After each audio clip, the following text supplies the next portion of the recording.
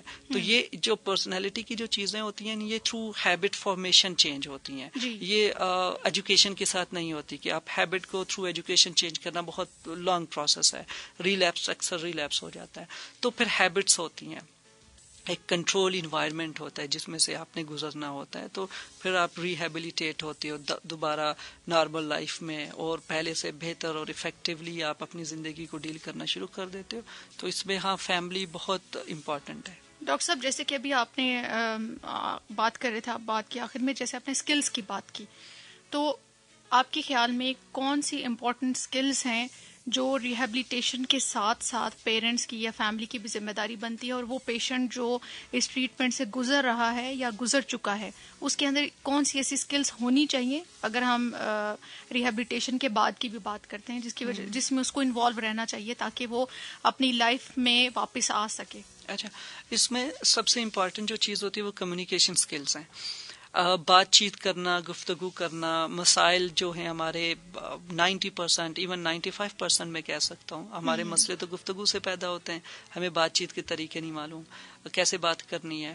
ہم ایک ٹھیک کام جو چل رہا ہوتا ہے اپنی گفتگو سے یا اپنے جو طریقہ بات یا اپنے جو ویوز ہیں جو آپ کے ذہن میں جو ہے اس کو کمیونیکیٹ نہ کر سکنے سے پیدا ہو جاتے ہیں. اور یہ وہ کنفلکٹس ہوتے ہیں جو آپ کو سائیکولوجیکل پین میں رکھتے ہیں، جو کہ کمیونیکیشن سے پیدا ہوتے ہیں.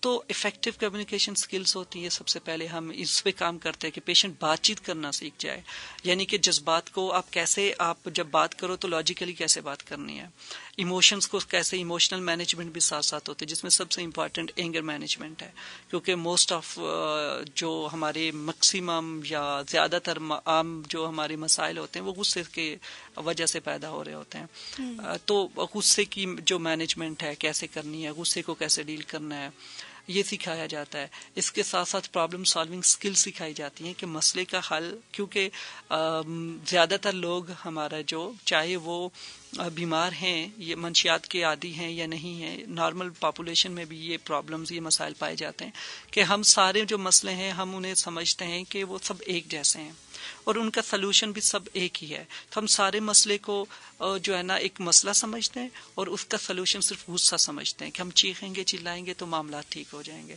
نہیں، چیخنے چلانے سے آپ کے معاملات حل نہیں ہونے بلکہ اور خراب ہونے. تو یہ جو اپ سیٹنگ ایونٹس ہوتی ہیں یا چیزیں ہوتی ہیں، ان کو افیکٹو ان کی مینجمنٹ اور ڈیل کرنا یہ بہت ضروری ہے کہ ایک جو ٹریٹمنٹ سے گزر رہا ہو وہ ان چیزوں کو اچھے سے سیکھ لے، کیونکہ اس کے بعد اس نے ان کو امپلیمنٹ کرنا ہے. کرائسز آنے ہیں، کنفلکٹس آنے ہیں، زندگی میں مسائل تو ہیں ہی، تو آپ ان مسائل کو کیسے حل کرو گے. تو وہ پرابلم سالونگ سکل سکھائی جاتی ہیں، ایموشنل مینجمنٹ سکھائی جاتی ہیں، بات چیت کرنے کے طریقے ہوتے ہیں.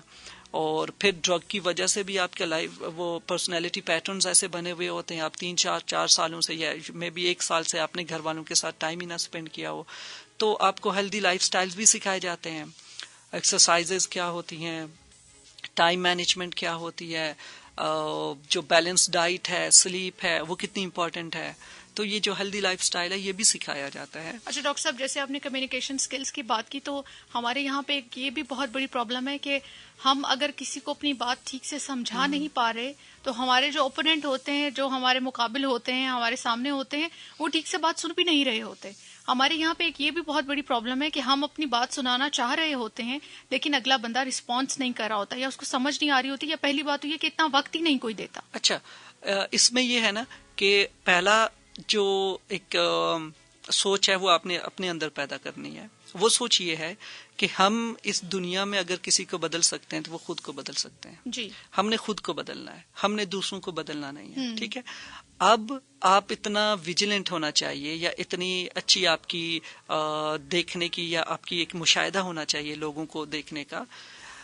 جب کوئی غصے میں ہے تو ڈیفینیٹلی آپ کا اس کے ساتھ بات کرنا یا اس کے ساتھ بحث کرنا یا اس کو سمجھانے کی کوشش وہ بیکار ہے، کیونکہ اس وقت وہ ایموشنل ہے، اور ایموشنل جب کوئی ہوتا ہے تو وہ لاجیکل بات سن ہی نہیں سکتا، پروسیس ہی نہیں کر سکتا. یہ ہماری ایک سمجھ لو کہ ہمارے اندر ایک پرابلم ہے، ایک برین کی ہمارے اندر ایک ڈیفیکٹ ہے جو کہ سمجھ لو کہ ایک ڈیفالٹ ڈیفیکٹ ہے ہمارے اندر پیدا ہے کہ جب ہم ایموشنل ہوتے ہیں، ایگریسو ہوتے ہیں تو ہم لاجیکل بات نہیں کر سکتے، سن نہیں سکتے، سمجھ نہیں سکتے کہ سچویشن کیا ہے اور ہمیں کیا اچھے طریقے کیا ہوں گے جو ہم نے اپلائی کرنے ہیں.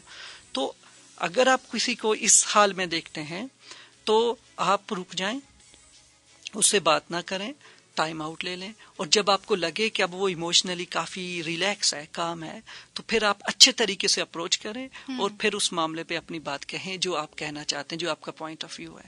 بالکل صحیح. اور اس میں اور سیکنڈلی جب آپ کسی سے ڈیل کر رہے ہوتے ہیں ہمیں یوں لگتا ہے کہ اگر کوئی شخص غصہ میں ہے یا وہ کسی وجہ سے پریشان ہے ہماری کسی بات سے، ایک کنفلکٹ پیدا ہو گیا، ایک مسئلہ پیدا ہوا ہے، تو ہم سمجھتے ہیں کہ وہ مسئلہ اسی وقت ٹھیک ہو. ضروری نہیں ہے اسی وقت ٹھیک ہو، اس کے لیے آپ ٹائم آؤٹ لے سکتے ہیں، وہ بعد میں بھی ٹھیک ہو سکتا ہے. تو صبر اپنے اندر بھی رکھنا ہے، بالکل ٹالرنس کی بہت زیادہ ضرورت ہے. تو اگر کوئی غصے میں ہے اور بہت ہائپر ہے تو بات نہ کریں، اس کی وہ جو ہائپر جو وہ جو کچھ کہہ رہے ہیں سن لیں آپ، اس کے بعد آپ اپروچ کریں.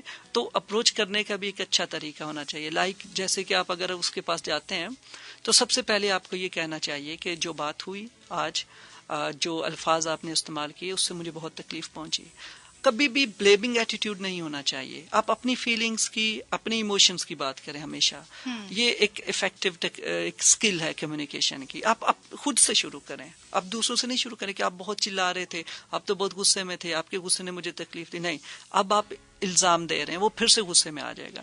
جبکہ آپ اپنے آپ سے شروع کریں کہ میں بہت تکلیف میں تھا اس وقت سے لے کے اب تک، مجھے تکلیف ہوئی، جس طریقے سے آپ نے بات کی یا جو الفاظ تھے انہوں نے مجھے ہرٹ کیا. آپ میرے لیے کتنے میننگ فل ہو، کتنی اہمیت رکھتے ہو، اس کا سگنیفیکنس بتائیں. پھر بات کریں کہ میں یہ کہنا چاہتا ہوں، میرا مقصد یہ ہے، میرا پرپز یہ ہے، میں یہ چاہتا ہوں. جو آپ دل سے چاہتے ہو وہ اس وقت اس کے سامنے رکھیں. تو پھر آپ دیکھیں کہ ریزلٹ ڈفرینٹ ہوں گے اور آپ کی بات بھی سنی جائے گی. بالکل بالکل صحیح.